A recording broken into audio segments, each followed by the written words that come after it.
અમરેલીના Savarkundla ડેપોમાં ST driver પર થયા જાનલેવા હુમલો. સાવરકુંડલા એસટી ડેપો ખાતે ડ્રાઈવર તરીકે ફરજ બજાવતા ગોપાલભાઈ કીટભાઈ જોશી પર ધારિયા વડે જીવલેણ હુમલો કરવામાં આવેલ હતો. હુમલો કરનાર મેહુલભાઈ દિલુભાઈ વાળા, યોગેશભાઈ વિસ્યા અને હાલુભાઈ મોરીએ હુમલો કરી ડ્રાઈવર ગોપાલભાઈને ગંભીર ઈજા પહોંચાડી, જેથી પ્રથમ સાવરકુંડલા ખાતે સારવાર લીધા બાદ હાલ વધુ સારવાર માટે અમરેલી સિવિલ હોસ્પિટલ ખાતે દાખલ કરવામાં આવેલા છે. આ સામાવાળા ત્રણેય જણા પણ એસટીના કર્મચારીઓએ નોકરી બાંટવા બાબતે આ ઝઘડો થયેલાનું જાણવા મળેલ છે. આ ત્રણેય શખ્સો વિરુદ્ધ ગુનો નોંધી પોલીસે તપાસની ધમધમાટ ચાલુ કરેલ છે. મારું નામ પુનિતભાઈ કીડીભાઈ જોશી. હું ટીઆઈ તરીકે સાવરકુંડલા ડેપોમાં નોકરી કરું છું.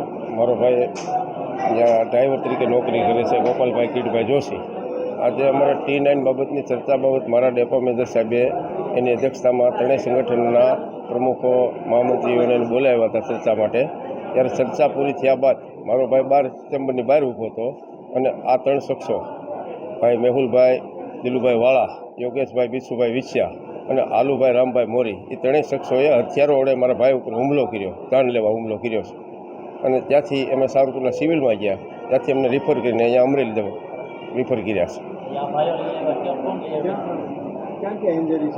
અને માથાની અંદર વાગ્યું છે, માથામાં અને મોઢા ઉપર વાગી ગયું છે.